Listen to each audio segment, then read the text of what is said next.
Okay, so this is a video that I've been trying to do for an extremely long time. And now with like certain developments in my life, like I have publicly announced that I'm an alcoholic. That's hard to say, but I feel even more so now it's important, and I feel like this is the time to do it. Like I feel like I'm ready now. Like this is the time to do it and do it strong, finish strong. I tried to do this in October and it ended up affecting me in a way that I did not expect, and I got really like shaky. I've talked about this stuff like no problem. Like I've been over it. But when I was doing the video in October and I was like seeing myself talk about these specific things and go through the whole timeline, it jarred. It affected me in a way I was not expecting. But I believe I'm ready to do this now. Okay. I just know, like, since 2019, I got the kind of like a nudge. And then every year that's gone by, every fall and every winter, like this October to December time, every year that goes by, God is nudging me to share my mental health timeline. So I don't know why, but I just know that I trust him, and I believe that it's good for me to share this too. Okay, so all right, when my mental health condition started when I was 10 years old, I guess my parents divorcing, it really affected me. When I was 10, I started to self-harm. I self-harmed for about a year, and then I had told the appropriate person about it, but nothing was done. Fast forward to 14 years old.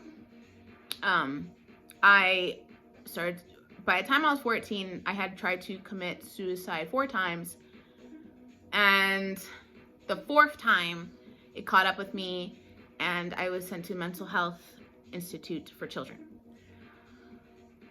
That same summer, after I got out, so a few months later, I self-harmed again, and I had a bit of a episode. I'm not going to say the specific word because I don't know how this could ever be used against me one day, but I had a bit of an episode, and because something was happening that wasn't supposed to be happening, and so I freaked out about it. Let's make it long story short. And I was sent to the hospital, and because of the nature and the circumstances of everything that was going on and how I was behaving as well, you know, it's a combination of everything. I was now I was property of the state. I belonged to the state. I had a DYFS worker, and I loved her. I still remember her. She's amazing. She loved me. She told me, she goes, you know what? I spend the most money on you. There's no other kid I have that has me spending the most money on them. And I was just sitting there like this. I was like, okay, continue, please. No. But anyway, and so I was with the state for almost a year. And when I got out, I had learned so many things. And I didn't even know that I was suicidal. I didn't know I was depressed. I didn't know any of these things until I was with people who told me and showed me that it's not normal. By the time I got out, I was 15. Was I 15? 14, 15. Yes, 15. And I had a newfound hope, a newfound aspiration. I wanted to do well in school. I did a 180. Then things, and I did well. But then things started to go not the way it should go for any child that's still in school and at home. And so I tried to commit suicide again when I was 16. And then not too long after that, I just stopped going to school. And I was very sad about that because I had so many dreams and aspirations. I had a dream. I wanted to fulfill it, and I just saw that it wasn't going to happen. So I just stopped going to school. And then I moved to Italy, and things were okay. I went to stay with my mom in Cancun after Italy. Shit hit the fan there. And I went back to Jersey at 17 on my own with nothing but the clothes on my back. And things were fine until I saw again that I didn't have a future. Well, at least at the time, that's how it looked. So then I stopped going to school again. I was getting straight A's and I stopped going to school. And so I just dropped out when I was 18. And then I lived a very salacious life. I did a lot of things a young girl shouldn't. And throughout this whole time, I'm constantly depressed, constantly suicidal. Even when I was having hope and aspiration for my future, I was still suicidal. I had a chronic suicidal mentality since I was 10 years old. Oh,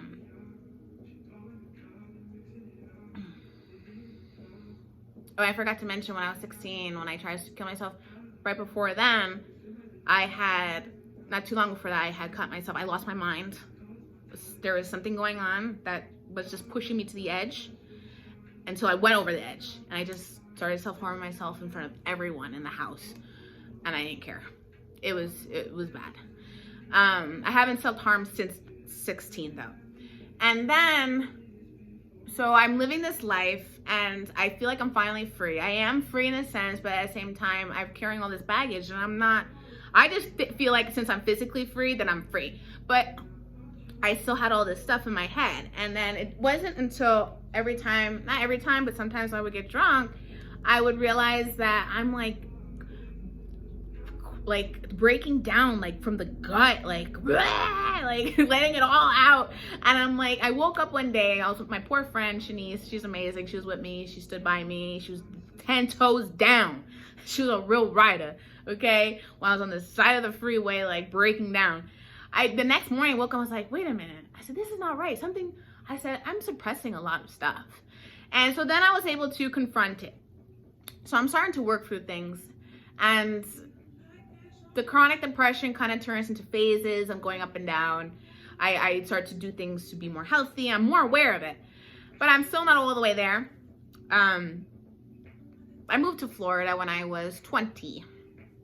And I came in with a great mentality, well, better than before, and understanding food and how food and exercise. No one taught me those things. So I was learning all that, and I was very active. I would like walk around eating an avocado, and like I dropped so much weight, and I was just like glorious. But the problem was I was working at a club, and that club was a very notorious club, and that club had an energy like no other club. I always get put in like the most challenging, most dramatic, aggressive situations and places and people. I don't know why. So the energy started to really weigh down on me, and it kind of snuck up on me. I thought I was gonna be able to handle it because I had been living in and out of the clubs already in Jersey, so I didn't think anything different. I didn't notice the energy was different, but I didn't realize it was gonna affect me this way, and it did. It really got me in a bad space. So not too long after I turned 21, I had left work like we usually do after work. In the early 6 a.m. in the morning, we'll go to an after-hour spot. Yeah, the 6 a.m., 7 a.m. is still after hours in Miami. And if you work in the clubs, you know what I'm talking about. So,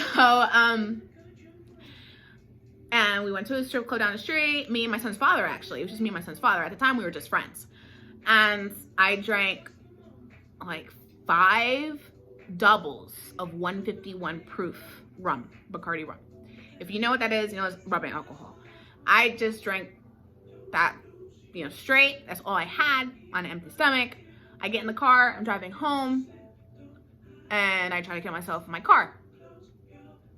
So after that, I didn't have a car for a few years, even though someone offered me to get me a car, my son's father. I said no because I didn't trust myself.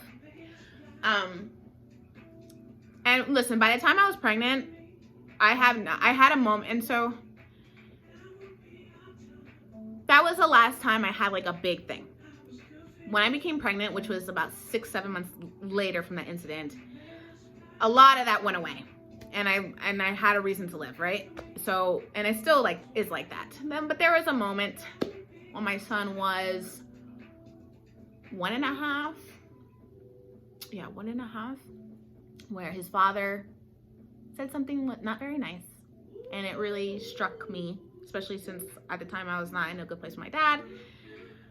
Felt rejected by my dad a lot.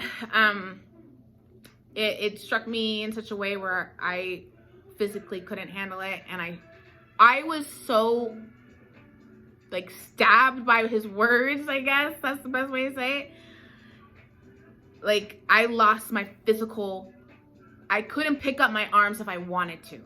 And I know that sounds like, oh, you're just being dramatic. No, I really couldn't. I was like a vegetable. I felt like suicidal thing, but I didn't actually think about it or anything like that because of my son. If it weren't for my son, I would have had another suicidal episode. But because of my son really, having my son really did being a mother really has put a block there. And I was, so at the most, I was just like a vegetable. I couldn't walk, I couldn't move. When the first responders came, they had to pick me up. And I was in the mental hospital for like a week. And that was at 22. When I was 22? No, not 22. 20. Probably late 22 or early 23. I can't remember. Sometime around then. But then since then, I haven't had the depressive, suicidal, none of that. Yeah, that's my mental health timeline. So I had suicidal thoughts and feelings, never wanting to be here, depressed since from 10 years old, but I'll say through 21. I really am kind of like discounting that moment after I had my son because I'm in such a different place, and I didn't go there. I didn't go to that dark space. Even though I wanted, probably if he wasn't there, I would have, my son.